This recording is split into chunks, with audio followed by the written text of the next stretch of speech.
The story begins in the year 2005. At the outset, it is explained that human evolution has reached a critical juncture. While many scientific theories predict that humanity's future will bring technological advancement and a smarter population, reality takes an unexpected turn. Since humans already dominate the food chain, their evolution begins to regress, leading to a decline in intelligence over time. In this context, Corporal Joe Bowers, a librarian in the U.S. Army, is approached by his superiors for a top-secret experiment. Joe, who plans to quietly continue his career as a librarian until retirement, is reluctant but ultimately has no choice but to comply with the orders. The focus then shifts to a private meeting among senior military officials. General Collins shares his innovative idea with the group. He reveals that scientists have developed a groundbreaking human hibernation pod capable of preserving individuals indefinitely. The purpose is to safeguard the best and brightest individuals, storing them at their peak condition to be awakened in times of crisis. Joe is selected as the first test subject because he is considered the most average soldier in the military, with no close family ties. Since the experiment also requires a female participant, but none in the military meet the criteria, Collins opts for a woman outside the ranks, a prostitute named Rita. To justify his decision, Collins awkwardly shows photos of himself partying with Rita's manager, Upgrade, making the room uncomfortable. He concludes by explaining that Joe and Rita will enter the pods the following day, with the experiment set to last 1 year. The project is classified and no one in the room is permitted to disclose its details. The next day, Joe and Rita meet in a waiting room. Joe introduces himself and asks about Rita's profession. To conceal her actual job, Rita claims she is a painter. They are then prepped for the experiment, hooked to IVs, and placed in the hibernation pods. Rita panics and attempts to resist, but Joe reassures her that the scientists know what they're doing and that the procedure is temporary. Finally, the pods are sealed. However, things spiral out of control when Collins is arrested in connection with a prostitution scandal. Upgrade, implicated as the operations leader, is also detained. With both of them gone, no one remains to oversee the experiment.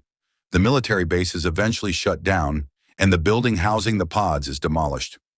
Joe and Rita remain in suspended animation as centuries pass. Meanwhile, humanity's decline accelerates.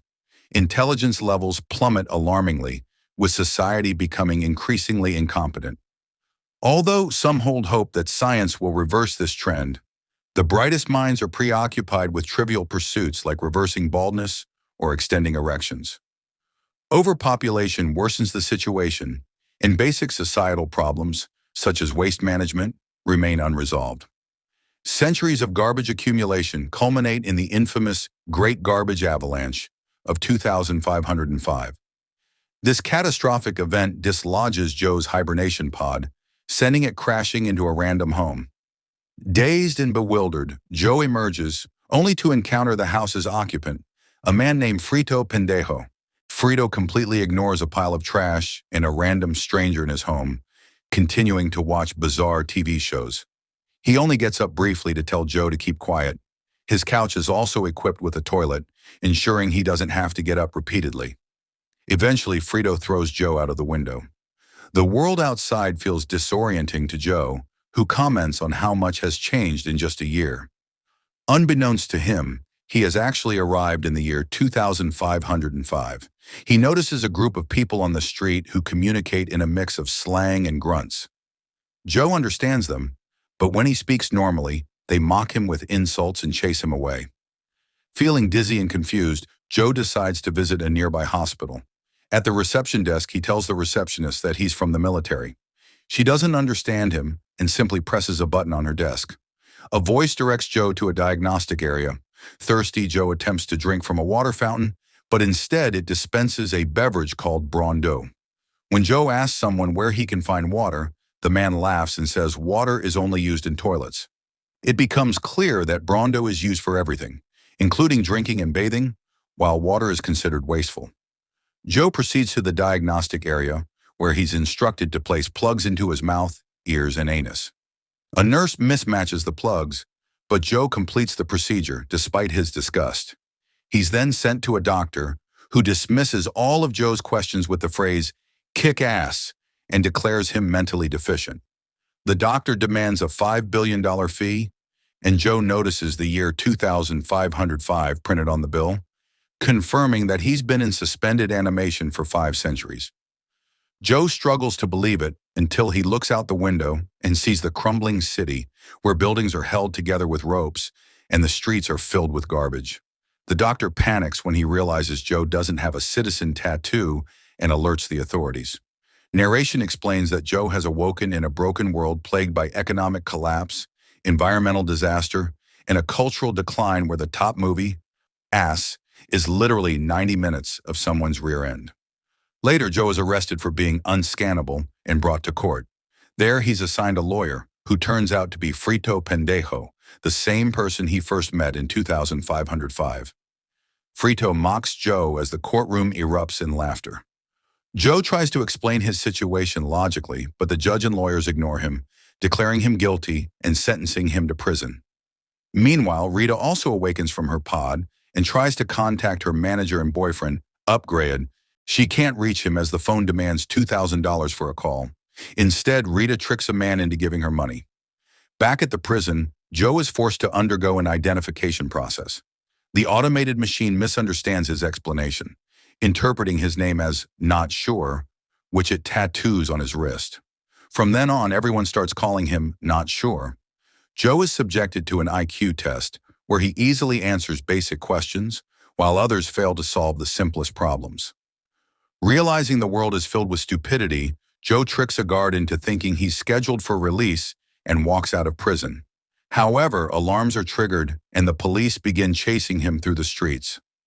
Joe escapes and returns to Frito's house, hoping to find a way back to his time.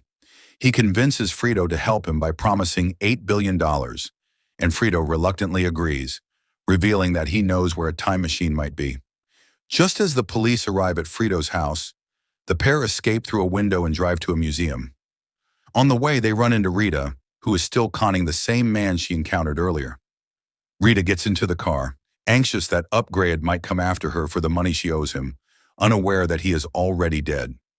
While they drive, a device outside the car scans Joe's wrist, notifying the police of his location. The car's battery dies, forcing them to get out. Shortly after, the police arrive and shoot at the car. A chaotic fight breaks out as a crowd gathers, and Joe, Frito, and Rita flee, aiming to reach the time machine. Joe decides to take them to Costco, now the hub of commerce. He even brags about having studied law there. As they wait for the metro, Rita steps away to use the bathroom. Before she returns, Joe's wrist gets scanned again, triggering an alarm for a wanted criminal. The metro arrives and Frito gets on, but Joe stays back for Rita. He ends up being captured by the police, who take him to the White House instead of prison. At the White House, Joe meets President Camacho and his staff. Camacho mocks him, joking that he expected Joe's head to be larger since he's supposed to be smart. Joe's IQ test from prison shocked everyone, as it was the highest score ever recorded. Impressed by his intelligence, the president appoints Joe as the new Secretary of the Interior and declares him the smartest man in the world. They head to the House of Representatives, where President Camacho announces that Joe will solve the nation's issues of food shortages and dust storms. He promises to pardon Joe's prison sentence if he succeeds. At a cabinet meeting, the secretaries press Joe to say something intelligent. Joe spouts some complicated jargon, convincing them of his genius. He then asks Frito to sketch a map to the time machine while he distracts the secretaries. Later, Joe takes the group to a field meant for growing crops and requests Rita's help, believing she might know how to assist.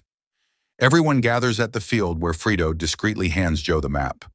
Joe pulls Rita aside, intending to escape using the map, only to realize it's just a single line. Joe notices the crops are being watered with an energy drink called Brondu instead of water. He holds a cabinet meeting to propose using water instead. The secretaries are horrified, thinking his suggestion is absurd. Rather than reasoning with them, he simply claims he can communicate with the plants and that they're asking for water. Joe doesn't realize that the energy drink had caused a layer of salt to accumulate on the topsoil, killing the plants and triggering the dust storms. As a result, he unknowingly addresses the root of their issues. For a few days, everything seems to be working perfectly. However, Brondo's stock value plummets to zero due to the reduced production. This leaves half the population jobless. Mass riots break out outside the White House. The media reports that Joe is put on trial for causing widespread unemployment and is found guilty. He is sentenced to a night in rehabilitation. In this future, rehabilitation involves criminals being hunted down by a massive truck in an arena, cheered on by an audience. Most of the time, rehabilitation ends with the criminal's death. Joe is taken to the arena, while Rita sorrowfully heads back to the White House, preparing to leave for the time machine with Frito. The rehabilitation is televised nationwide. Joe is pursued by a gigantic death truck while driving a small car, struggling to stay alive. Meanwhile, Rita notices a rose blooming outside. She realizes Joe's plan to water the plants actually worked and convinces Frito to take her to the arena. Her plan is to broadcast the growing crops on TV to stop Joe's punishment. At the same time, Joe continues to evade the death truck in a desperate attempt to survive. Rita arrives just in time and bribes a cameraman to join Frito in filming the crops. She takes over the control panel in the monitoring room. Frito manages to record the thriving crops and broadcasts the footage on the arena's big screen. Upon seeing this, President Camacho intervenes, rescues Joe, and revokes his sentence, prompting the crowd to cheer in celebration. Later, everyone gathers at a party in the White House. Rita confesses she doesn't want to go back to her own time because she prefers the future. Joe is taken aback but doesn't pressure her to leave. They exchange a final goodbye, but before Joe can leave, President Camacho calls him onto the stage and appoints him as the new vice president.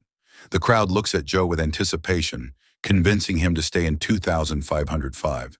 Someone then refers to the time machine as a ridiculous ride. A puzzled Joe follows Frito to the machine, only to discover it's just a children's ride. The story fast-forwards a few months, showing Joe being elected as President of the United States and Rita as the First Lady. Under Joe's leadership, a new era of hope begins, with humanity believing they can be intelligent again. He and Rita even have 3 children, who are hailed as the smartest kids in the world.